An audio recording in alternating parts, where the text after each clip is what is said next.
மாதிரி என்ன அப்படின்னு கேட்டிங்கன்னா சில காரியங்களை வார்ன் பண்ண விரும்புகிறேன். ஏன்னா நம்ம வீட்டில் பிள்ளைங்கள்லாம் பிறந்துட்டு சர்ச்சுக்கு வரனால என்ன அப்படின்னு கேட்டிங்கன்னா எல்லாருமே ரொம்ப ஹோலியாக இருப்போம்னு நினைப்போம்.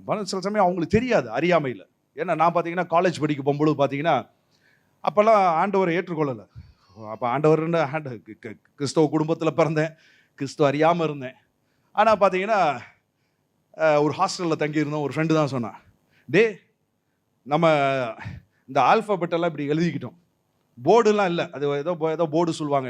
என்ன போர்டு, ஓஜா போர்டா ஐஜா போர்டா என்னதோ ஒரு போர்டு சொல்லுவாங்க. ஆனால் எங்கிட்ட போர்டெல்லாம் இல்லை. அவன் சொன்னா நம்ம அப்படியே லெட்டர்ஸ் எழுதிக்கோம்டா, இப்படி தாண்டா அங்கே போய் எங்கள் காலேஜில் இது பண்ணோம்டா, அப்படியே போச்சுடா அப்படின்னா. உடனே நானும் இவனு ரூமில் உட்காந்துட்டு லெட்டரில் எழுதணும். அப்போ தெரியாது பாருங்க சில காரியங்கள். நான் எதுக்கு சொல்கிறேன்னா சில வாலிபர்களுக்கு சொல்கிறேன், இப்படிலாம் சில சோதனைகள் வரலாம் உங்களுக்கு. இப்போ நான் சொல்லிட்டேன்னா நீங்கள் என்ன பண்ணுவீங்கன்னா விலகிடுவீங்க. ஏமே அப்படி எழுதிட்டு ஏபிசிடி எல்லாம் எழுதிட்டு எஸ் நோவோ எல்லாமே எழுதி வச்சுட்டு ஒரு டம்ளர் ஒன்று வச்சுட்டு அதுக்குள்ளே ஒரு மெழுகுத்திரியை கொளுத்தி வச்சு அது என்ன ஆயிடுச்சு அப்படின்னு ஆக்சிஜன் இல்லாமல் அணைஞ்சு போய் புகையாக இருந்துச்சு. அப்படியே அந்த மெழுகுத்திரியை வச்சுட்டு இப்படி தான் எங்கள் காலேஜில் விளாண்டாங்க. நான் 2 பேரும் பேசிக்கிறோம், கையை நீ வைடா அப்படின்னா நானும் கையை வச்சுட்டேன் பாருங்க தெரியாமல். நான் இன்னைக்கு ஆண்டவர்கிட்ட நன்றி சொல்கிறேன், நல்ல வேலை ஒன்றும் நடக்கலை. அதெல்லாம் சும்மா இல்லை, ஆவிக்குரிய காரியத்தை சும்மா நினைக்காதீங்க. சிலதெல்லாம் தாக்குச்சுன்னா அடிச்சது தான். ஏமே நமக்கு கர்த்தர் கிருபை இருந்திருக்கு, அன்னைக்கு நம்மளை தெரிந்தெடுத்துட்டார், தாயின் கருவில் தெரிந்தெடுத்தான்றது அதான் நினைக்கிறேன். பாருங்க கையை வச்ச உடனே பார்த்தா அவன் டே ஏதாவது உனக்கு தெரிஞ்சது, எனக்கு என்னடா தெரியும், யாரடா தெரியும். அப்பா அவன் சொன்னா உங்கள் தாத்தா பாட்டி யாரையாவது கூப்பிட்றான், அந்த ஆவியை கூப்பிட்றான்னா. தாத்தா பேரும் தெரியல, பாட்டி பேரும் தெரியல. அப்புறம் கஷ்டப்பட்டு பாட்டி பேரை கண்டுபிடிச்சி அந்தான்னு சொல்லிட்டு அந்த பாட்டி ஆவியை கூப்பிட்டா நல்ல வேலை ஒரு ஆவியும் வரல. எல்லாரும் சீரியஸா பாக்குறாங்க, என்னடா வந்துச்சு அடுத்தது. வந்திருந்தா இன்ட்ரெஸ்டிங்கா இருக்கும். அப்ப அவன் சொன்னான், டே ஏதாவது கேள்வி கேள்றா, அப்பதான்டா அது பதில் சொல்லணும், அப்பதான் வந்தது தெரியும் அப்படின்னா. நான் உடனே சரி நம்ம பாட்டிக்கு நம்ம பேர் ஞாபகம் இருக்கான்னு கேட்டுச்சு, வாட் இஸ் மை நேம் அப்படின்னு கேட்டேன். அப்புறம் பார்த்தேன் ஒன்றும் ஆவிக்கு பதில் தெரிஞ்ச மாதிரி தெரியல. உடனே நானே என்ன பண்ணேன்னா வேகமா DAVIS அப்படின்னு போட்டுட்டு என்னடா போகுதாடா அப்படின்னா, போடா நீயாவது, நான் தானே தள்ளிட்டு இருக்கேன், இந்த ஆவி தான் தள்ளுது. ஆனால் என்ன அப்படின்னு கேட்டிங்கன்னா நல்லது. இது எதுக்கு சொல்கிறேன் அப்படின்னு கேட்டிங்கன்னா, sometimes if it starts working அப்படி தான் மெதுவாக பிடிக்கிறது. இந்த மாதிரி விளக்கப்பட்ட காரியங்கள், வேண்டாத காரியங்களில் நம்ம போய் தலையை நுழைச்சி என்னன்னு பார்க்க ஆரம்பிக்கும் பொழுது அப்படியே இழுத்துட்டு போயிடுறது. தேவன் மறைக்கிறாருன்னு நமக்கு வேண்டாம் பாருங்க. அதனால தான் அதுக்கு பேர் என்ன சொல்லுவாங்கன்னா அக்கல்டிக் அப்படின்வாங்க. இங்கிலீஷில் அதுக்கு பேர் என்னன்னா அக்கல்டிக். அக்கல்டிக் என்ன அர்த்தம் தெரியுமா? நம்ம உடனே அக்கல்டிக் அப்படின்னு சொன்னால் அதெல்லாம் வந்து பிசாசு காரியம்னு சொல்லுவோம். அக்கல்டிக்கு ஒரிஜினலாக நீங்கள் போய் டிக்ஷனரியில் பார்த்தீங்கன்னா சீக்ரெட் திங்ஸ், ஹிடன் திங்ஸ், மறைக்கப்பட்டது, அவ்வளோதான். சில காரியங்களை தேவன் அக்கல்டிக், அவ்வளோதான், வேண்டாம், மறைபொருள் அப்படின்றாருன்னா ஹிடனா வச்சிருக்கிறாருன்னா வேண்டாம், அதில் போய் தலையை விடாதீங்க. நான் ஒரு காரியத்துக்காக ஆண்டவர்கிட்ட ரொம்ப நன்றி சொல்றேன். இப்ப சமீபத்தா என்ன அப்படின்னு கேட்டீங்கன்னா, எங்க மாடி வீட்டுல எல்லாம் வாடகைக்கு நிறைய பேர் இருந்தாங்க. எல்லாம் இயேசு அறியாதவங்க, அவங்க அறியாம செய்யறாங்க. யாகம் வளர்த்தாங்க. இந்த வெத்தலையில மை போடுவாங்கன்னு சொல்லுவேன் பார்த்தீங்களா. நீங்க நான் அந்த வசனத்துல சொல்லும் பொழுது வெத்தலையில மை போட்டாலும் தெரியாதுன்னு சொல்லும் பொழுது நீங்களாம் என்ன நினைச்சுக்குவீங்க, ஏதோ நான் எங்க கேட்டுட்டு சொல்றேன்னு நினைப்பீங்க. அப்ப நான் சும்மா விளையாடுற பிள்ளை, 3 வயசு, 3ஆம் கிளாஸ் 4ஆம் கிளாஸ் படிச்சுட்டு இருந்தேன். அந்த ஜோசியர் யாகம் வளர்த்து முடிச்சுட்டு உட்கார்ந்துருக்கிறாரு. சில காரியங்கள் அவர் சொல்லணும். இப்போ அவங்களுக்கு சொல்றதுக்கு அவர் என்ன பண்றாரு அப்படின்னு கேட்டீங்கன்னா, வெத்தலையில மை போட்டு பார்க்கணுன்றாரு. அங்க நான் விளையாண்டுட்டு இருந்தேன்.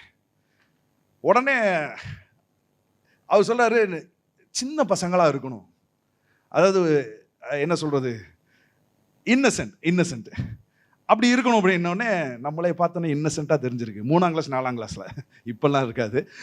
உடனே கூப்பிட்டோன்னு நமக்கு ஒன்றும் தெரியாது பாருங்க. நேரம் அங்கே போன உடனே அந்த ஜோசியரோட மடியில் உட்காந்தேன். ஜோசியரோட மடியில் உட்காந்தோடனே அவர் ஒரு வெத்தலை எடுத்தார். வெத்தலை எடுத்துட்டு ஒரு கஷாயம் மாதிரி ஒரு மை மாதிரி இருந்துச்சு, அதில் அப்படியே குச்சியை வச்சு அப்படி எடுத்து அந்த வெத்தலையில் தடவினார். தடவிட்டு, நல்லா ஞாபகம் இருக்கு, தடவிட்டு, தம்பி இதில் என்ன தெரியுதுன்னு பார்த்து சொல்லுனார்.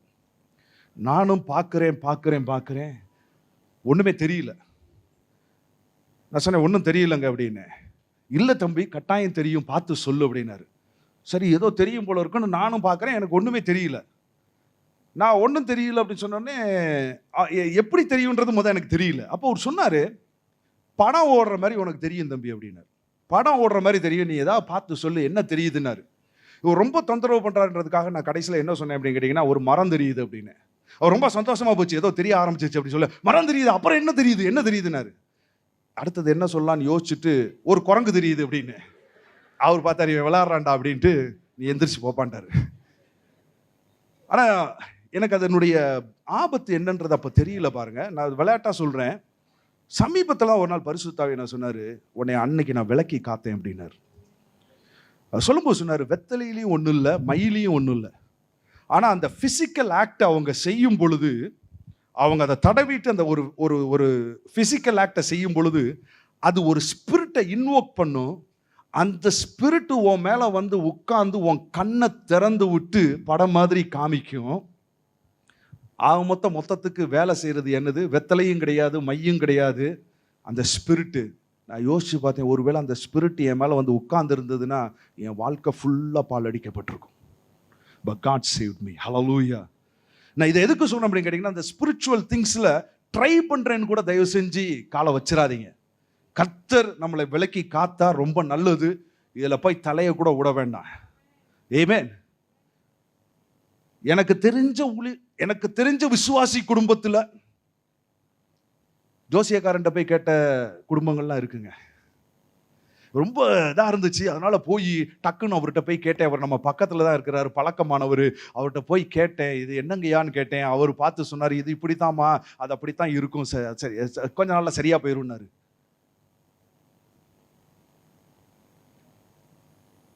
இஸ்ரேல்ல கீலேயாத் பிசின் தைலம் இல்லைன்னா நீங்க போய் புறஜாதிகிட்ட போய் நிற்க வேண்டிய அவசியம் இருக்குது? இங்க பிசின் தைலம் இல்லையா? இங்க பரிசுத்த ஆவியானவர் இல்லையா? நமக்கு அவர் கேட்டா சொல்ல மாட்டாரா? Never ever try. ஆமென். வேற எங்கேயும் போய் தயவு செஞ்சு கேட்காதீங்க. கர்த்தர் நமக்கு வெளிப்படுத்துகிறவராய் இருக்கிறார். Amen. Sometimes don't even try. அதெல்லாம் ரொம்ப ஒரு நெருப்பு மாதிரி, ஸ்பிரிச்சுவல் திங்ஸ் நெருப்பு மாதிரி. Don't ever play with it. பாருங்க, நமக்கு தெரிய வேண்டிய சத்தியம் என்ன பாருங்க. யார் அந்திக்கசி, யார் வரப்போறா, என்ன பிள்ளைகளே, நீங்கள் தேவனால் உண்டாய் இருந்து அவர்களை ஜெயித்தீர்கள். ஏனெனில் உலகத்தில் இருக்கிறவனிலும் உங்களுக்குள் இருக்கிறவர் பெரியவர். எல்லாரும் மார்பை தொட்டு நெஞ்ச தொட்டு சொல்லுங்க, எனக்குள் இருக்கிறவர் பெரியவர். மார்தட்டி சொல்லுங்களேன், எனக்குள் இருக்கிறவர் பெரியவர். அடே நிமிர்ந்து நிக்கணும். இவர் யாருன்னு நமக்கு தெரிஞ்சிச்சுன்னா நமக்கு தைரியமே வரும். இது யோசிக்கிறதே கிடையாது. அந்திகிறிஸ்து வந்துருவானாம்ல, நாள் எப்படி இருக்க போதும், அடுத்த தலைமுறை. இந்த நேரத்தில் போய் பிள்ளையை பெற்றுக்கிட்டே, ஏன் பிள்ளையை பெற்றுக்க கூடாதா? அது ஒரு கூட்டம் இருக்கு. இந்த நேரத்தில் போய் பிள்ளையை பெற்றுக்கிட்டே. நான் சொல்றேன், பிள்ளைகளை பெத்து எடுங்க. ஹல்லேலூயா. என்ன ஒரு சத்தத்தையும் காணோம். ஆமென். தேவனால் உண்டாயிருந்தவரை ஜெயிச்சிருக்கோம். பாருங்க, இப்போ என்ன அப்படின்னு கேட்டீங்கன்னா, இப்போ ஆண்டவர் நமக்கு வெளிப்படுத்தணும்னு விரும்புகிறோம். இப்போ நம்ம செய்ய வேண்டியது ஒன்றே ஒன்று, அவருக்குள்ளே வளரணும். ஹல்லேலூயா. இப்போ அந்த வளர்ச்சி வந்துருச்சுன்னா அவர் நமக்கு வெளிப்படுத்துகிறவைகள் இன்னும் அநேக காரியங்களாக இருக்கும்.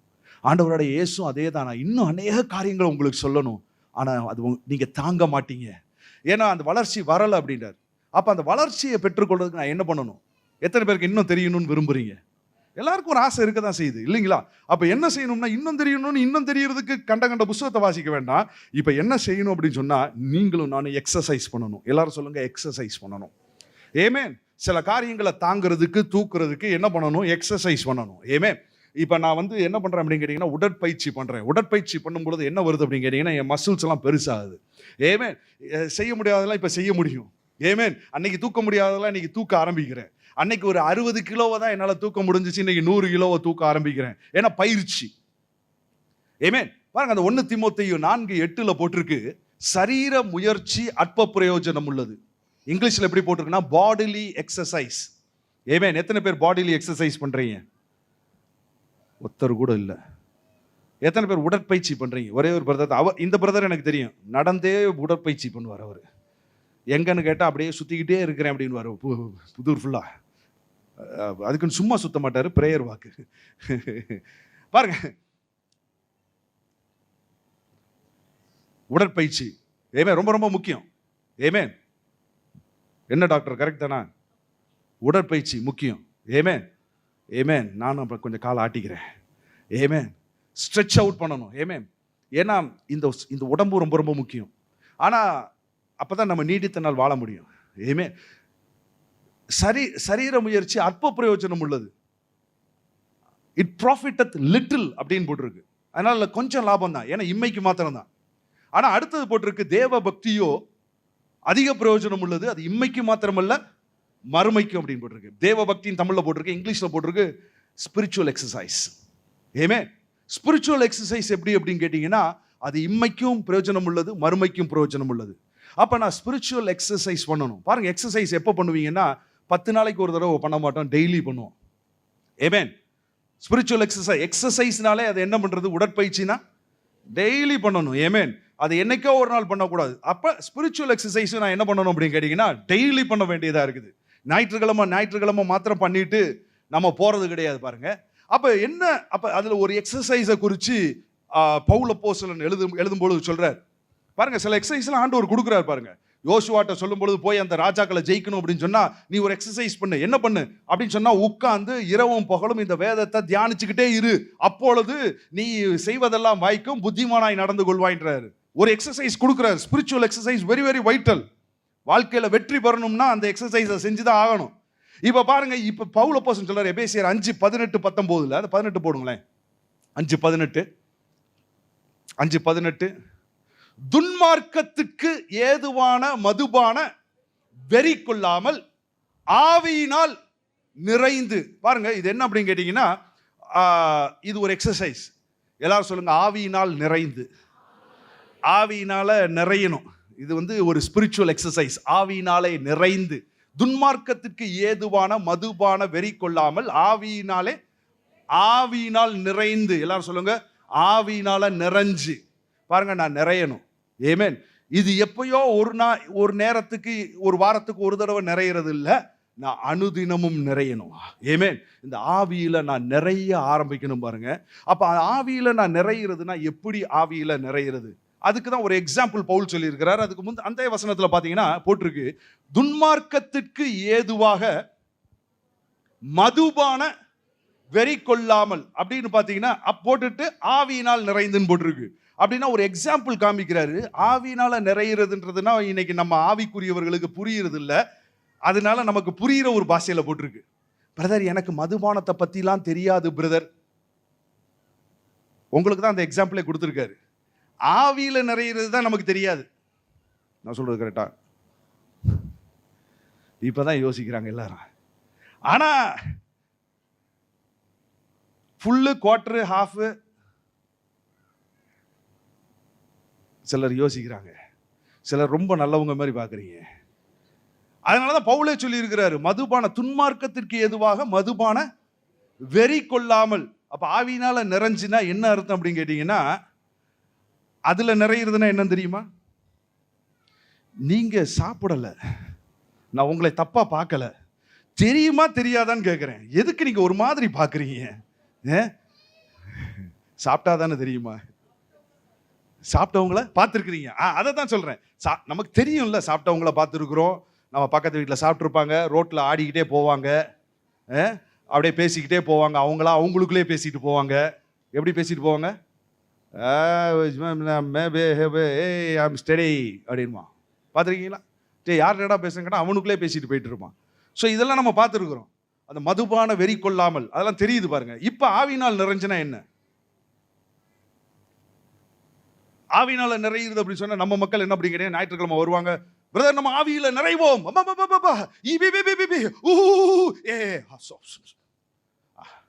அவ்வளவுதான் போயிடுவாங்க. ஒன்றும் பிரயோஜனம் இல்லை.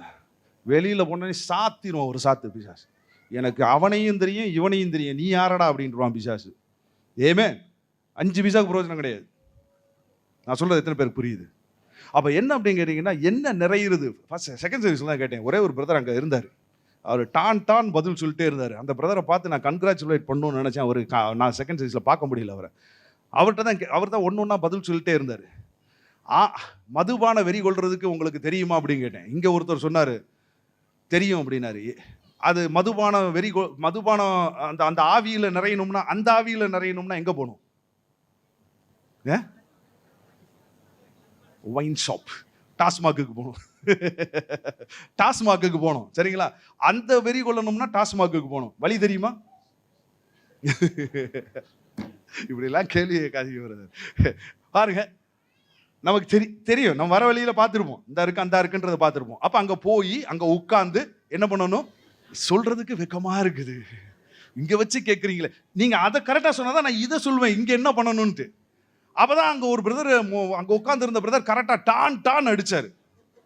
என்ன செய்யணும்ன்றதை அவர் பதில் சொல்லிட்டே இருந்தாரு. எனக்கு ஈஸியா போச்சு, ஃப்ளோ கரெக்டா வந்துச்சு. கடைசியா அவர்கிட்ட கேட்டேன், சரி பிரதர், நிறையிறதுக்கு எவ்வளவு நேரம் எடுப்பீங்க? நிறையிறதுக்கு ஃபுல் ஆகணும்.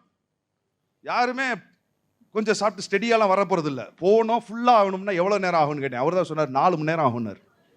நிறையிறதுக்கு எவ்வளவு நேரம் ஆகுமா? 7 மணிக்கு போனா 11 மணிக்கு தான் வெளில வரான். இங்க ஆவியில நிறையிடான்னா டைமை பார்க்குறான். எடுத்து நிறைடான்னு சொன்ன உடனே டைமை பார்க்குறான். 10 நிமிஷத்துல ரபா டைம் ஆச்சு, இவர் என்ன இவ்வளவு நேரம் ஆக்கிட்டு இருக்கிறாரு, எப்படா போ. இப்போ பிடிச்சோன்னே பாருங்களேன், எத்தனை பேர் கிளம்புறாங்க விறுன்னு.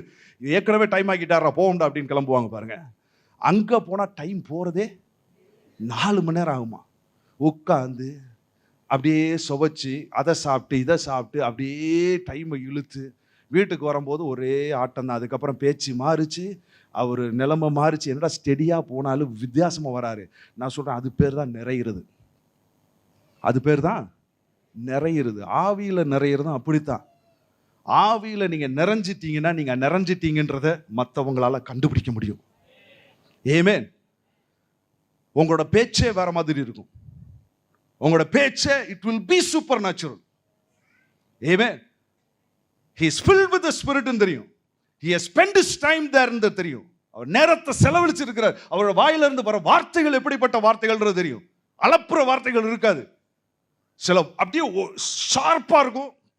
வெரி வெரி ஃபியூ வேர்ட்ஸா இருக்கும். அவ்வளவு பவர்ஃபுல்லா இருக்கும். They know that these people are filled. அது என்ன பண்ணும் பாருங்க, அந்த வசனத்தை மாத்திரம் வாசிக்கிறோம் பாருங்க. அதுல என்ன பண்றா, மதுபான வெறி கொள்ளாமல் ஆவியினால் நிறைந்து. அந்த இடத்துல பாருங்களேன், ஆவியினால் நிறைந்து ஃபுல் ஸ்டாப் போடல, செமிகோலன் போட்டிருக்கு. என்ன போட்டிருக்கு அப்படின்னா, ஏன் என்னன்னா அதுக்கு அடுத்தது தான் எப்படி நிறைகிறதுன்றதை பத்தி சொல்லி இருக்குது. எப்படி நிறையணுமா, சங்கீதங்களினாலும் கீர்த்தனைகளினாலும் ஞான பாட்டுகளினாலும் ஒருவருக்கு ஒருவர் புத்தி சொல்லிக் கொண்டு, கண்ட கதை கிளவி பேச்செல்லாம் பேசாம ஒருவருக்கு ஒருவர் புத்தி சொல்லிக் கொண்டு உங்கள் இருதயத்திலேனா ஆவியில கர்த்தரை பாடி கீர்த்தனம் பண்ணி. ஹல்லேலூயா. ஓ ரந்தலஹே அன்னோ ஷஹயாந்தரஹயபாஹதுல கஸே ஏ மோந்தலஹயலஹந்துலரபெரே கதஸே. அப்படியே போகும்பொழுது அப்படியே நம்மளோட சத்தங்கள் மாறும், குரல் மாறும். சில நேரத்துல அந்நிய பாஷையவே எவ்வளவு அழகா பேசணுமோ அவ்வளவு அழகா பேசிக்கிட்டு இருப்பாங்க. நான் சொல்றேன், ஆவியில நிறைஞ்சிட்டீங்கன்னா அந்நிய பாஷையே வித்தியாசமான சத்தங்கள்லாம் போகும். அனுபவிச்சவங்களுக்கு தான் தெரியும். நம்ம அதையுமே கொஞ்சம் டிப்ளமேட்டிக்கா டீசெண்டா பேசுறோம். இப்பலாம் ரீகாண்டா சோல பிரிஹிடி வலஃபாஞ்சிகளோ ஹோஸ்டெக்கே ஃபெரகே பாண்டா கோட்டோ. ஆவியில 1% கூட நீங்க முன்னாடி போலன்னு அர்த்தம். இது இன்னும் மண்டை இருக்கு, டீசெண்டா பேசுது, அதுக்கு மிஞ்சி அலட்டிக்காம அப்படி போகுது. ஆனா நான் சொல்றேன், ஆவியில நிரம்பும் பொழுது you will be out. Amen. There will be shaking. ஆனா பப்ளிக்ல அதெல்லாம் நம்ம ஒன்றும் செய்ய முடியாது. பப்ளிக்ல கொஞ்சம் டீசெண்டா தான் இருக்கணும். Amen. பப்ளிக் ப்ரீச்சிங்ல பப்ளிக்ல வரும்பொழுது டீசெண்டா பண்றோம். But when myself and God அப்படின்னு சொல்லும் பொழுது தட் இஸ் டிஃபரெண்ட். ஆமென். நான் சொல்றது எத்தனை பேருக்கு புரியுது? ரைட். நிறையணும் டெய்லி நிறையணும். என்னைக்காவது நிறையிறது இல்லை, நிறையணும். நான் சொல்றேன் பாருங்க, இதை நிறைய ஆரம்பிச்சு நீங்க நிறைஞ்சீங்கன்னா நான் சொல்றேன், இந்திய தேசமே ரட்சிக்கப்பட்டுருங்க. நீங்க சரியானீங்கன்னா போதுங்க, உலகமே ரட்சிக்கப்பட்டுருங்க. ஆமென். நம்ம சரியாகணும். நம்ம இந்த அனலை எரிய விடணும். அனல் மூட்டுனா அனல் மூட்ட விடுங்க, அனல் மூட்டுங்க, ஜீவ தண்ணீரை பாய விடுங்க. ஆமென். இந்த ஜீவ ஊற்றுல இருந்து அந்த வார்த்தைகள் ஜீவ தண்ணீராய் புறப்பட்டு வெளியில வர ஷகலா ஹதுன மாங்கே டேலே பேகே டேனே கோகோ ஸ்னெப்ரடினா வாங்க லேகிடி கோஸ்டோப்ரகிடா ஹஷட்டா இமந்தோலே ரிபோண்டே காசோப்ரடினா மாண்டே கெல் பாராகாட்டா. நான் இப்ப சொல்லும் பொழுதே ப்ராஃபட்டிக்கா எங்கெங்கேயோ இதெல்லாம் நடக்குது. ஆமென். Sometimes you should know the words are very powerful. உள்ளுக்குள்ள வந்து தண்ணீரை மொண்டு எடுத்து ஊத்துறீங்க. You are not wasting your time. நீங்க ஆவியில நிறையிறீங்க. அவன் 4 மணி நேரம் செலவு பண்றாங்க ஃபுல் ஆகிறதுக்கு. நம்ம ஃபுல் ஆகணும். நமக்கு தெரியும் ஃபுல் ஆயிட்டோன்றது தெரியும். ஆவியில நிறைந்து, இந்த ஆவியில நிறையும் போது என்ன நடக்குதுன்னா, 1 கொரிந்தியர் 14:4 போட்டிருக்கு, அந்நிய பாஷையிலே பேசுகிறவன் தனக்கே பக்தி விருத்தி உண்டாக பேசுகிறானா. என்ன விருத்தி? பக்தி விருத்தி. எல்லாரும் சொல்லுங்க, விருத்தி. எக்ஸ்பான்ஷன். இந்த எடிஃபிகேஷன்ல ஒரு எக்ஸ்பான்ஷன் இருக்குங்க. விருத்தி. ஆமென். கொஞ்சம் பாத்திரம் பெருசானாதான், விருத்தி அடைஞ்சாதான் ஆண்டவர் நிறைய போட முடியும். இதனோடு பாத்திரத்தை எடுத்துட்டு போய் எனக்கு இன்னும் வெளிப்படுத்துங்க ஆண்டவரே, இன்னும் வெளிப்படுத்துங்க ஆண்டவரேன்னு சொன்னா அவர் சொல்ல தாங்க முடியாதுப்பா, நீ கொஞ்சம் வளர்ந்துட்டு வா. இப்ப நான் என்ன பண்றேன் அப்படின்னு கேட்டீங்கன்னா, ரகடா ஷேலே ஹே பா ரஹதுலா ஹஷேகேதே மாந்தலோ ரோகோட்டோ ஈப்ரடால ஹெந்தோ சகேரே லிபான்டேகே. இப்படி நான் ஒரு 2 மணி நேரம் 3 மணி நேரம் டெய்லி பேசினேன்னா நான் பார்த்தீங்கன்னா எனக்கு வரக்கூடிய காரியங்கள் எல்லாம் கர்த்தர் வெளிப்படுத்த ஆரம்பிப்பார். ஹல்லேலூயா. ஆமென். ஸோ நான் என்ன பண்ணணும் அப்படின்னு கேட்டீங்கன்னா, வளர ஆரம்பிக்கணும். அவர் தான் மறைக்கிறார். ஏன் மறைக்கிறார்னா என்னுடைய பிரயோஜனத்துக்காக மறைக்கிறார். அவர் தான் வெளிப்படுத்துகிறார், என்னுடைய பிரயோஜனத்துக்காக வெளிப்படுத்துகிறார், சபையின் பிரயோஜனத்துக்காக வெளிப்படுத்துகிறார். ஆமென். ஸோ மறைக்கிற காரியங்கள், விளக்குற காரியங்களை போய் நீங்க கையை வைக்காதீங்க, தொடாதீங்க. கர்த்தர் வெளிப்படுத்துகிற காரியங்கள்ல, வெளிப்படுத்தினவைகள் அதிக நேரம் செலவு பண்ணுங்க. இந்த வார்த்தையை வாசிங்க, இந்த வார்த்தையை தியானிங்க. ஆவியானவர் கொடுக்கக்கூடிய வார்த்தைகள் அதிகமாக ஜெபம் பண்ணுங்க. நான் சொல்றேன், நீங்க மாத்திரம் ஒரு எழுப்புதலை பார்க்க மாட்டீங்க, உங்க குடும்பம் மாத்திரம் அற்புதங்களை பார்க்காது, உங்களுடைய சமுதாயம் அற்புதங்களை பார்க்க ஆரம்பிக்கும். இந்த ஆண்டவர் உண்மையான கர்த்தர், இவரே உண்மையான தேவன் என்பதை அவர்கள் கண்டுகொள்வார்கள். தேசம் ரட்சிக்கப்படும், முழு உலகமும் சந்திக்கப்படும். நம்மளே உலகத்தின் வெளிச்சமாக இருக்கிறோம், இந்த பூமிக்கு உப்பாக இருக்கிறோம்.